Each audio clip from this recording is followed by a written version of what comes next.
Hello, everyone. Welcome to this week's episode on Laid Back the Arturo Zinga podcast.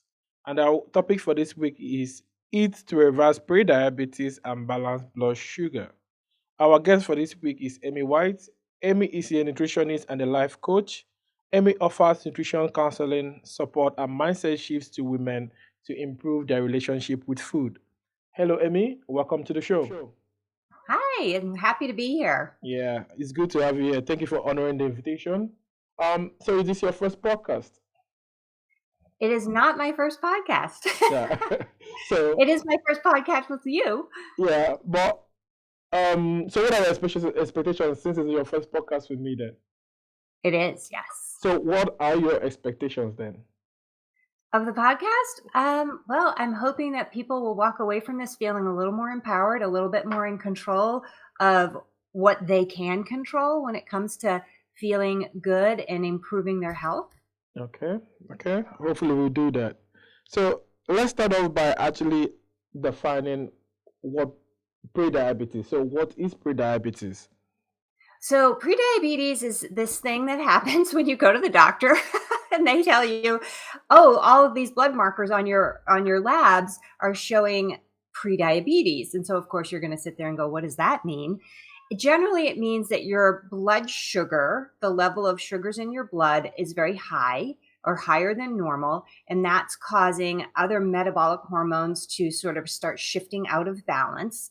So your basic metabolic balance, the thing that manages how you feel, your energy level, the function of your body, your general health, is moving out of balance. So it's prediabetes is what happens before you get the diagnosis of type 2 diabetes, which Okay. is the adult onset diabetes, different than type 1 diabetes.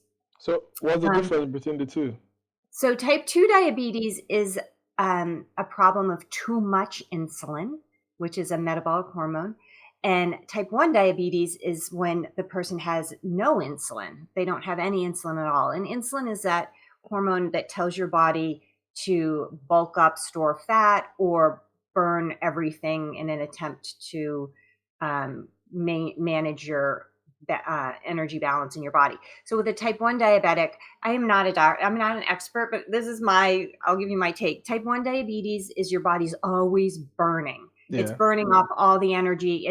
Basically, it's burning down your house to try to keep you alive. So your people with type 1 diabetes kind of wither and away. They become very, very tiny, very, they kind of eat themselves inside out. And then a type 2 diabetic is somebody who gets bigger and bigger and bigger because their body's now in over storage mode. So they're over storing all this energy that's coming into their body. That's probably not a great explanation, but that's kind of, if you visually, you'll see a type 1 diabetic could be very, without insulin, they're just going to get tinier and more frail, and they're not going to have any body fat. And then a type 2 diabetic with excess insulin is going to get bigger and bigger and carry a lot of body fat. Okay. So either way, your body's out of healthy balance. Okay. And so insulin is this very wonderful thing that when in balance, it makes you healthy. Okay. Fair enough. But talking about the pre-diabetes now, is there a particular warning sign that we shouldn't ignore? Like that I'll actually give you tells you like that you right. have So on pre-diabetes? Right. So the one blood marker on your lab test that your doctor tends to talk about, and again, I'm talking US numbers and all that, but it's your hemoglobin A1C. That tends to be the thing that doctors look at. And when that number is, 6 or high, it might be 7 in the US anyway. I think it's high 5.789 into the sixes, low sixes, then you're sort of in that pre-diabetes range. And then 6, I don't actually know exactly where the cutoffs are, where you go from being pre-diabetic to type 2 diabetes, but somewhere around a 6 on that marker in the United States is pre-diabetes. So you really want that number low, in the low fives. A lot of people have it in the high fours, 4.8, 4.9. That's kind of where you want it. And so when you start seeing it going up toward the sixes, and certainly if you're in the sevens, you're in the type 2 diabetes range. So that's generally what your doctor, at least here, is looking at. and just diagnosing with. And they'll also look at your blood sugar, what your fasting level of blood sugar is. They don't typically in the US look at your level, your insulin number, which is interesting because that's important as well.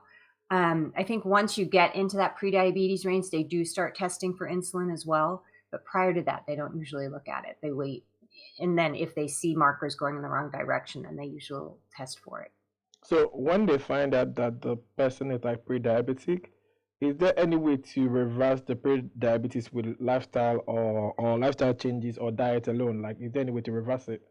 Oh yeah, absolutely. And that's what I do. And so I generally will have my clients come to me, not all of them, but a lot of them will come because they've been diagnosed with prediabetes and their doctor is now telling them they need to go on medication for the rest of their life, and they don't want to go on medication for the rest of their life. So they have said to their doctor, "Okay, I'm going to try and fix this with diet and lifestyle." And their doctor's like, "Fine, come back in 3 months and we'll talk about it." So they find me, and within 3 months, we get their lab markers back to normal ranges. We make some diet and lifestyle adjustments, and their labs drop right back to normal ranges. They go back to their doctor, and they want to talk about, the medication, and their doctor looks at their labs and says, "Well, we don't need to talk about anything because you don't have prediabetes, so there's nothing to discuss." And so, yes, and my time frame for that is usually 12 weeks. So give me 3 months, or give yourself 3 months to bring those markers back. But I recently had a couple, actually an older couple in their late 70s, and they moved their markers. I think they went back early to see their doctor, and it was more like 8 weeks, and their markers had all moved into the normal range within 8 weeks. Okay. So yeah, I usually say give it 3 months, but in their case, that was exciting to see that it had moved that quickly for them. Any particular type of diet or food that you actually recommended to Right. them? Yeah. So my goal for all of my clients is food freedom. I want you to be able to eat whatever you want, whenever you want, but in a way that works for your body. Now, having said that, James Clear, I don't know if you know him, Yeah, I he's know the him. author of Atomic Habits, Yeah. recently had this quote that I absolutely love. And he said, "The paradox of freedom," I have it on my screen, so I'm going to read it. "The paradox of freedom, the way to expand your freedom is to narrow your focus." And his examples were, so stay focused on saving to achieve financial freedom. And I love this quote so much because this is what I do with my clients. I'm like, we want food freedom, but in order to get here, we're going to start here. So we're going to bring our focus in to rebalance those metabolic hormones, the ones that make you feel hungry, the ones that make you feel full, the ones that help you burn body fat. So first, we're going to bring you back into balance so you recognize what good feels like. You have to remember what good feels like. And from there, you'll start to have this awareness about what actually makes you feel good when you eat it and what actually makes you feel lousy. And that's when you start to make decisions on what you're going to eat most of the time, what you're going to eat some of the time, and then what you're going to eat rarely. And that's where you create your personal food freedom. And everyone's diet will be very unique to them because your tastes and my tastes are different. Different, yeah. Your body's going to respond to foods differently than my body's going to respond to foods. But you become your own nutritionist because you understand how to listen to your body and what it's telling you to do, and then respond respectfully. And I say that on purpose because our body's always telling us what to do. And often we like to ignore it and not respond the way that it really wants us to. So if we have gas and we have bloating or we have heartburn, our body is clearly telling us these are things that aren't working for us, but we're like, and we just ignore it and we just take a Tums or whatever and go about our business and continue to eat the same things, creating a bigger problem. Yeah. So, but are there particular kinds of food that actually have the biggest impact on the blood sugar, for better, for worse? Well, from my experience, so I've been doing this with people for over 12 years. So my experience is it's going to be the sugars in your diet. And then the first thing everyone says to me is, "Well, I don't eat a lot of sugar. I don't like candy and whatever." And I'm like, right, except that carbohydrates are a sugar. And your body, as soon as you eat these carbohydrates, your body converts them into sugar. I like to say, and this is very simple, but I like to say you're looking at a bowl of white rice and your body's looking at the same bowl of white rice and thinking, ooh, look at all that sugar. So cereal in the United States, we eat a lot of cereal. That's, just a bowl of sugar. White rice is a bowl of sugar. Bread is just sugar to your body. So anything that's grain based tends to be a food that your body converts very quickly to sugar. So one of the other markers you can look at on your blood test to see if you're overdoing your sugars in whatever form they're coming in is your triglycerides. And that's going to be on your cholesterol panel. So your lipids, you're going to look at your triglycerides. And if your triglycerides are over 100, then you're probably there's too much sugar in your body and your body's trying to figure out what to do with it. It's taking those sugars and it's converting them into fats, triglycerides, and storing them. So that's one of the first things that we'll see as a marker are the high triglycerides. Oh, okay. So since we've already mentioned that some types of food can actually affect the blood sugar, what about timing of the meal? Timing of the meal? Like timing when you eat, does that have any effect as well? A lot of people will say yes. I personally don't see that. If you're eating the right things, I guess what my question to you would be, are you suggesting that if you wanted to eat those kind of carbohydrates, would there be a better time of day to eat them? Probably. Like yeah, assuming somebody prefers to eat in the morning, do you think morning is the best time for them to eat it, or afternoon or night? Like what Right. if they really want to time it, like what's the best Right. time to actually eat these kinds of foods? So one of the things that I'm going to always do with my clients is we're going to always test, evaluate, and then course correct as needed. Yeah. So it may be that one of my clients can have some carbs before they go to bed and it helps them sleep. It may be that another one of my clients might try that and it just doesn't work at all. And then another client might be, well, if I have some of my carbs at breakfast, that really helps because maybe they work out hard or whatever in the early part of the day. It really is going to depend on the client and their lifestyle. So it's not just what you're eating, but it's also how you're living. And then the person that is exercising a lot. So if there's somebody who's a marathon runner, that person's actually going to feel better with more carbohydrate in their diet. They're going to need that excess More energy. yeah. Yes. Now, if it's somebody like me who tends to sit at my desk most of the day and get my, 45-minute workout done in the morning, I'm going to need to be a little bit more careful with those carbohydrates because I'm not burning them off the way that marathon runner. I don't need that excess energy. Now, in terms of when to eat them, in my own brain, I'm thinking earlier in the day so that I can kind of use them as energy throughout the day for my workouts. But at the same time, I want to talk about this. To me, the biggest and most important part of your diet is the protein. And I've had this come up in the last week with some of my clients, and I refer to this as protein appetite dilution. And the example was one of my clients said, well, my breakfast is really keeping me full and satisfied. So this is what we're trying to do, build meals that will keep you full and satisfied for about 4 to 5 hours. And she said, my breakfast is keeping me very full and satisfied. And I'm like, what are you eating? And because she was stalled. She's lost 15 pounds. She's great. But she's at this point, she's like, well, I think I could lose a little bit more, of some other summer clothes that are a little tight. Okay, fantastic. So we sort of got into it. And she's like, yeah, no, I'm feeling my appetite's calm. So I said, what do you have for breakfast? She goes, I have 1 egg and then I have 2 little boiled potatoes. So first of all, I'm like, that holds you for 4 to 5 hours? And she's like, well, mostly, but here's the problem. By the end of the day, she's not getting enough protein. She had 1 egg, that's 6 grams of protein. And then those 2 potatoes filled her up.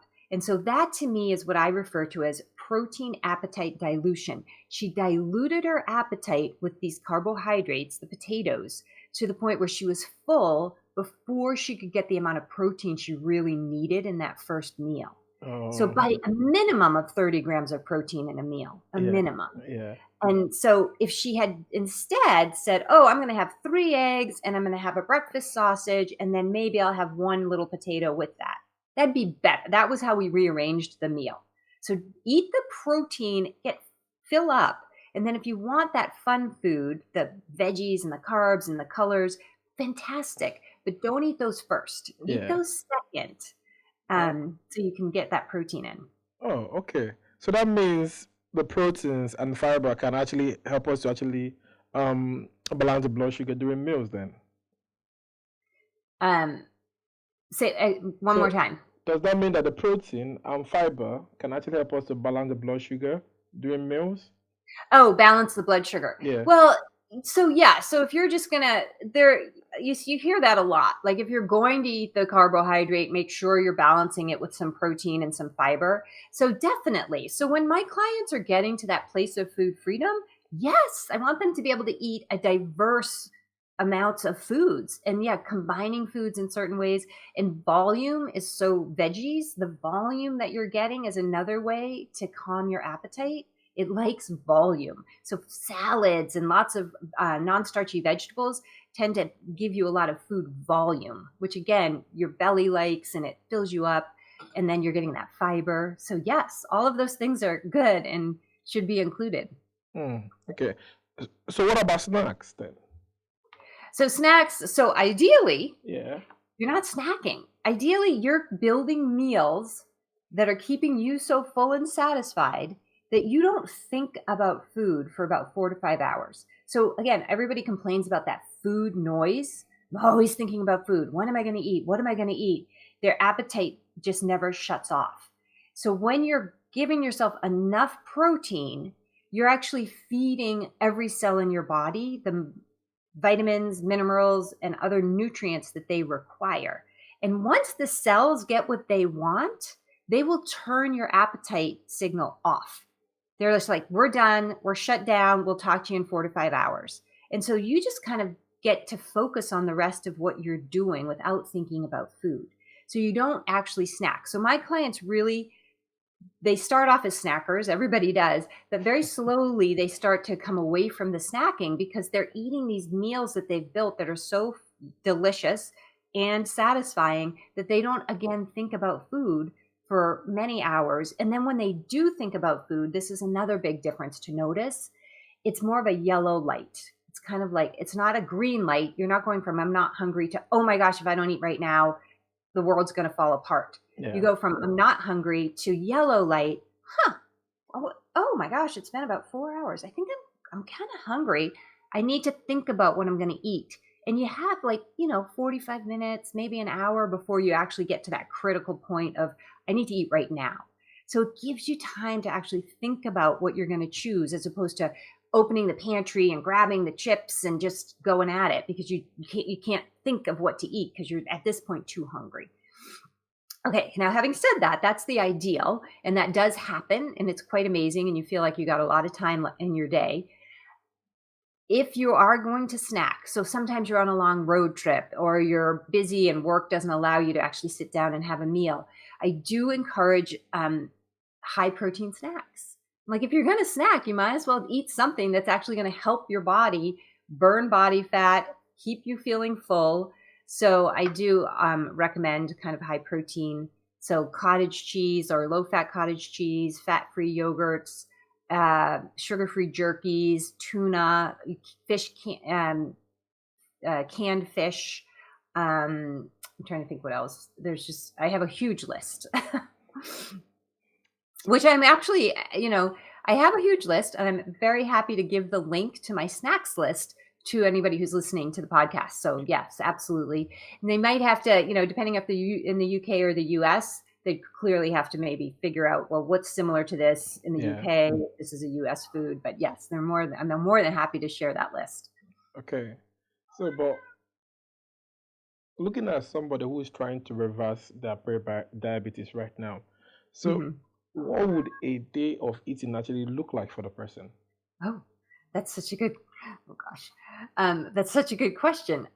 Let's talk through that. So the first thing that I'm going to say is no grains. So take out the grains. So don't have toast for breakfast. Don't have avocado toast for breakfast. Oh, wow. I love avocado. Right? Well, if you're going to have avocado toast, but again, if you're in phase 1 of my program and we're trying to bring you back into metabolic balance, there's no grains. Now, often when you say that, people will panic because that first thing they're going to think is, well, what am I supposed to eat? And That's so, how I just felt now. right. And so that's where I come in, right? I'm like, Yeah. I have this huge recipe database that all of my clients get. And we talk about food constantly on all the group coaching calls and in our private community and the whole bit.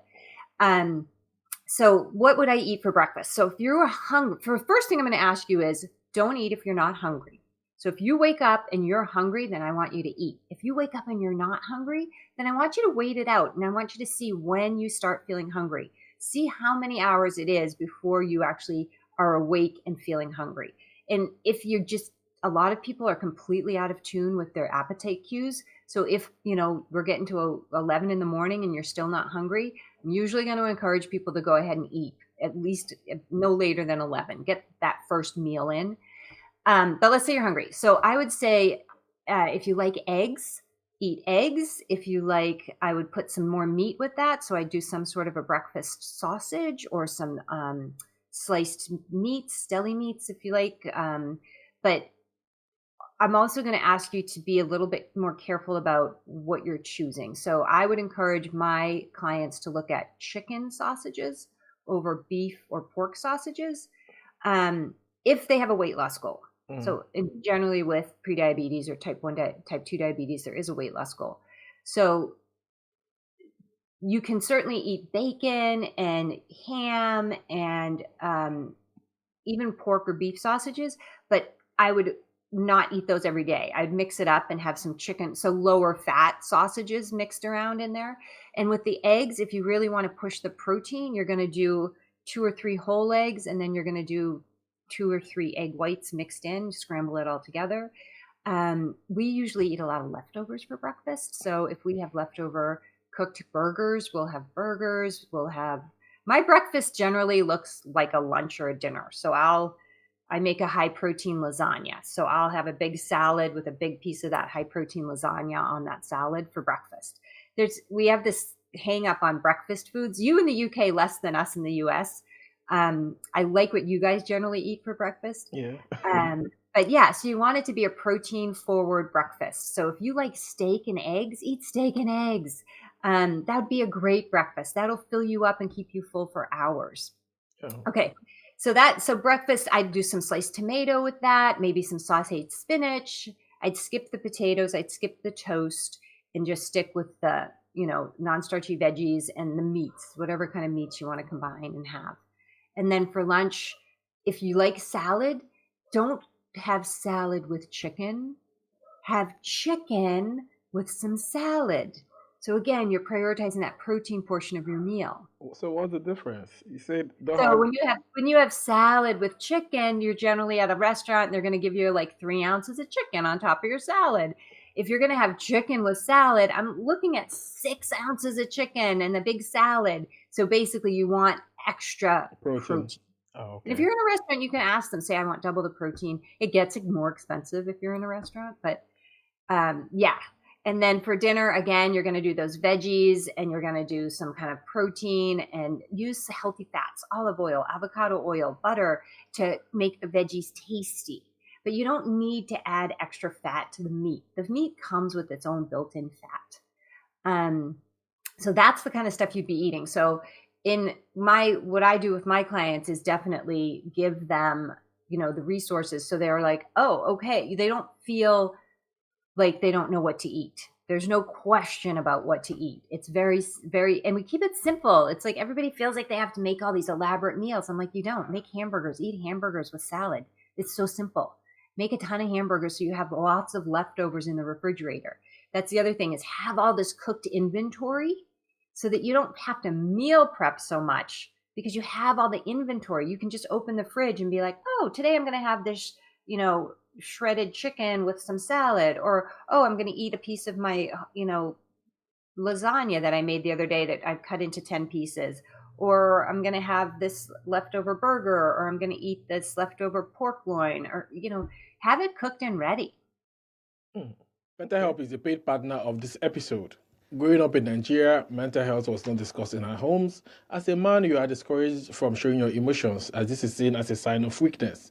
If this resonates with you, you are not alone. About 62% of adults believe that societal attitudes stop them from seeking mental health support when they need one. And that's why I've teamed up with BetterHelp to stop the stigma around mental health and encourage you to seek mental health support from credentialed therapists when you need one. These credentialed therapists listen, ask questions, and help you to see things from new perspectives in order to improve your life. BetterHelp is on a mission to help you start therapy as easy as possible. If this is something you're interested in, click on the link below or go to betterhelp.com/laidback to match with a credentialed therapist in as little as a couple of days. You can also get 10% off your first month by using my link or the code laidback. Okay. Away from food now, right? You did mention, you did give an example of a marathon runner who actually takes a lot of carb because they need a lot of energy. So, what do you think is the effect of exercise or sports on blood sugar Oh, level? on your sugars, Yeah. it's so good. So that's the number one way you can start balancing your blood sugar after a meal is to move. So one of the best things you can do after any meal is even just go for a walk. That is, there's all this research out there showing that just going for a walk after a meal will calm your blood sugar much more quickly than it would calm down on its own if you just ate your meal, then went and sat at your desk. One of the other things I'll do if I'm sitting at my desk all day is I'll set my timer for 45 minutes. And every 45 minutes, I'll get up and I'll do 10 air squats. If I know that's what I am not moving today because it just is one of those days, then I'll do 10 air squats every 45 minutes. And that's another research piece that I've recently stumbled upon that says that manages your blood sugar better than if you got up and did an hour workout in the morning. So if you're doing 45 air squat or 10 air squats every 45 minutes throughout the day, it's better for your overall blood sugar levels and body function, metabolic function than just doing one workout for an hour at some point during the day. Okay, so that means there's no particular exercise that is the best. Squatting, walking, running, all of them are good. Oh, well, I do think depending on your age. Yeah. So for me, I'm almost 60 at this point, and most of my clients tend to be 40 and older. I'm gonna ask them to really prioritize weightlifting. So moving heavy objects. Oh wow. Body weight squats, body weight movement, resistance movement is really beneficial for older people. The cardio, here's a funny situation with cardio. Well, it's awesome. And I think walking is amazing and cardio is not a bad thing. You could certainly mix that up. It's very funny. It will make you hungry.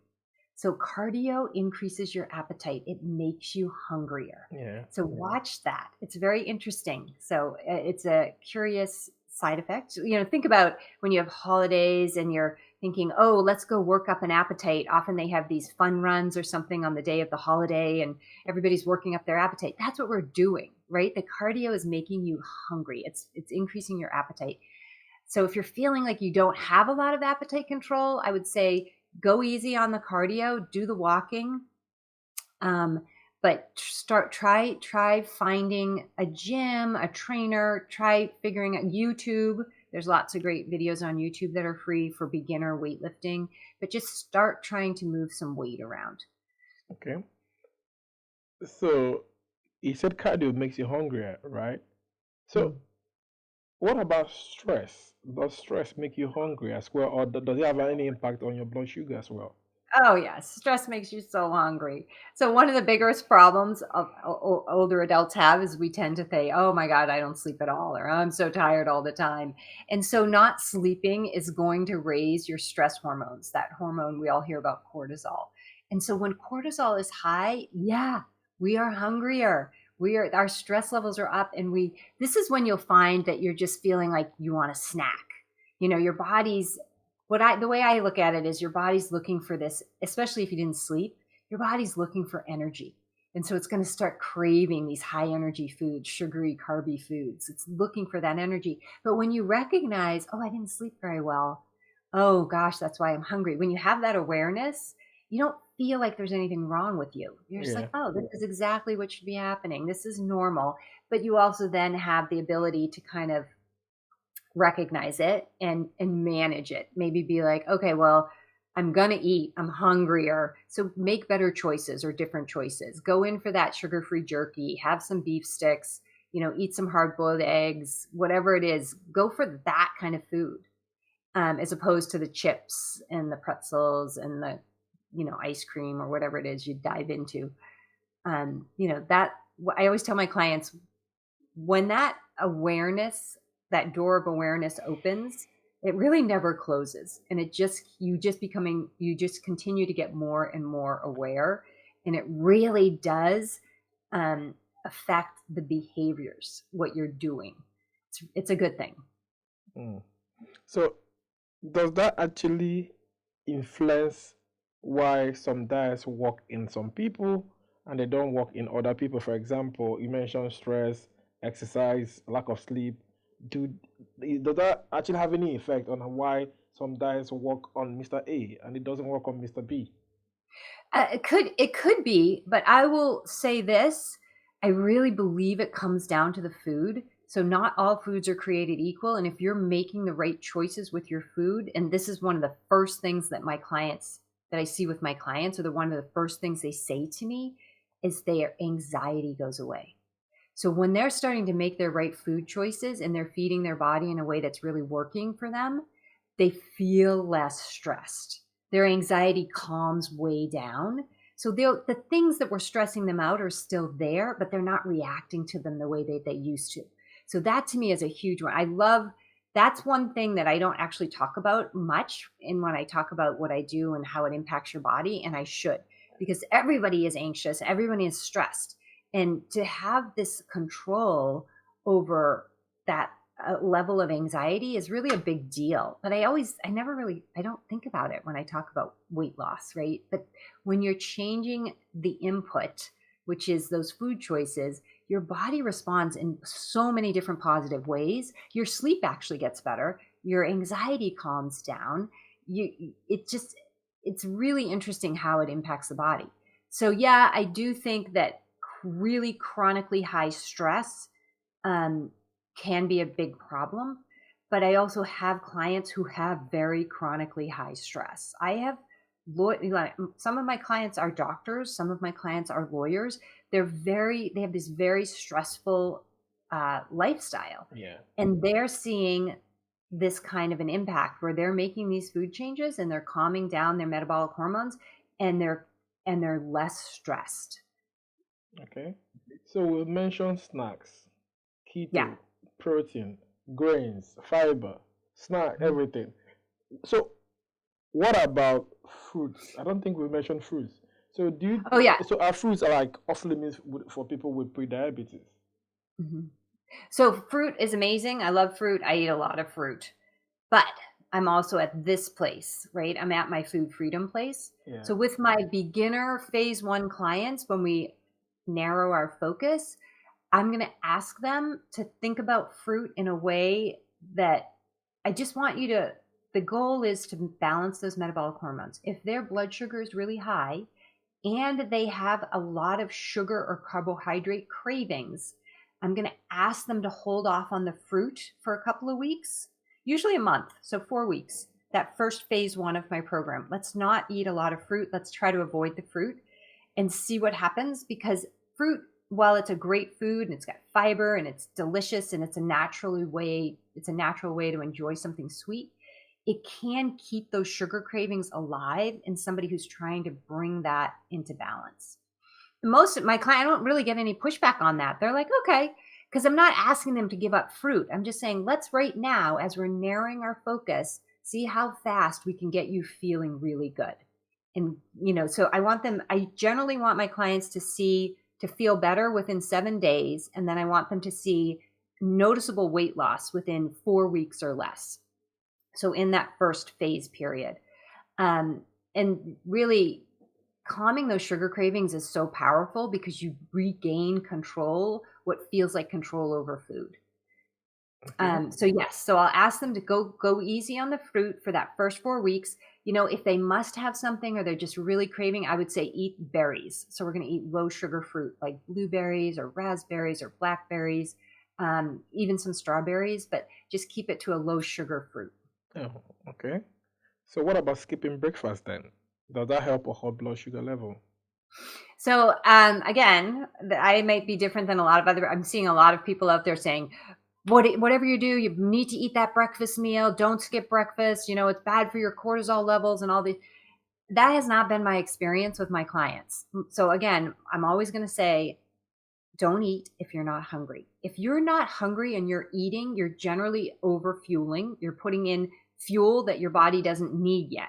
So I'm always going to ask my clients to wait and see, because I'll have clients tell me they eat at 5 a.m. or 4:30 in the morning because I'm getting up, and I always ask, "Are you hungry?" And they're like, "Well, no, but I just got up and I have to start my day." And I'm like, "What if you waited to see when you got hungry?" And sure enough, they're hungry by 8. If they're getting up at 4:30, they're hungry by 8 or 9 in the morning. I'm like, fantastic. So eat at 8 or 9 in the morning. And like I said to you, if they're also completely out of tune with their hunger cues, which many are, and they're getting to be noontime, midday, and they still aren't hungry, then I'm going to say you have to eat a meal. You have to eat something by no later than 11 in the morning. And that usually will start getting them back into a rhythm where their body's going to trust them. It's going to Yeah. like, okay, you are going to feed me. The hunger cues start coming back. So they start to remember what that feels like. But yeah, so my first rule is do not eat if you're not hungry, and if that means you don't eat breakfast till 10 in the morning, That's that's okay. fine. And we're also watching, right? We're always testing and evaluating, so we're watching to see how is this impacting them. Are their metabolic markers moving in the right direction? Are they feeling better? Are they sleeping better? And if so, if all of those things are checked, yes, yes, yes, yes, then we're going to keep doing what we're doing. Now, if those things aren't and something weird's happening, and then we're going to look at what we're doing and we're going to maybe try something different. So, and maybe there'd be a person, I haven't encountered this person yet, but maybe there would be a person who I would say, I want you to eat within 30 minutes of waking up. I haven't had that in 12 years. I haven't come across that, but I'm not unwilling to go there with a client. Mm, okay. But because of time, so I'm going to ask you one final question. Okay. So assuming there's someone out there, he or she has been newly diagnosed with pre-diabetes, where should they start? And what's one piece of advice you give them about managing their blood sugar? So, I always do a free consult call. And on that consult call, I want them to walk away feeling confident in their next steps. So if somebody called me and they said, I've just been diagnosed with prediabetes, what can I do? The first thing I would ask them to do is look at their diet, figure out where the sugars are coming from. What are you eating most of the time that actually should be more of a sum of the time food? So start really being honest about what you're eating and where the sugars are coming from. And I'm going to tell them, look at the grains. Look at any food made with white flour. So any grain-based foods, pastas, breads, rices, all of that, starches, potatoes. Look at that, and then compare that to the amount of protein that you're eating, and then try to shift it. So try to cut back on all the grain-based foods Increase the and protein. increase your proteins, increase your veggies. I would say if they to right out of the gate, I'd say for the next 7 days, eat no grains and just fill up on protein and veggies and see what happens. See how you feel in 7 days. Hmm. Okay. Yeah. So if there are people listening out there today, where can they connect with you and where can they learn more about your work? So my company is called the Simplicity of Wellness.com, and I am the Simplicity of Wellness on Instagram, and my website is thesimplicityofwellness.com. And they can go there, and there's a button right in the upper right hand corner of my website. Excuse me. There's a button in the upper right hand corner of my website for a free consult. You can click that and schedule. And I would be happy to. I mean, we're going to have a real conversation. You're going to have some aha moments. You're going to have takeaway information. You're going to know what your next steps are. Yeah. So that's what I want people to leave that conversation with. Okay. All right. But Emmy, this has been very, very insightful. Now I know so much about food and pre-diabetes. But this is all the time we have for this week. And thank you so much for coming on the show. It was my pleasure. Thank you so much for inviting me. Yeah, so at the end of the day now, so what are your expectations now that you've done it? Did the podcast meet your expectations then? It was great. Yeah, it was so good. Yeah. And I really was not kidding when I said, let me give you the link to my snacks list for Yeah. sure. Oh. So a free offer for your audience. So if they want that. Definitely. Yeah. Definitely. So thank you so much, Emmy, and hopefully we'll do this again some other time. Yeah, it was my pleasure, and it went really well. So thank you so much for adjusting the timing or being able to squeeze me in. I know the time is so weird between us, so I appreciate that. No problem. Thank you.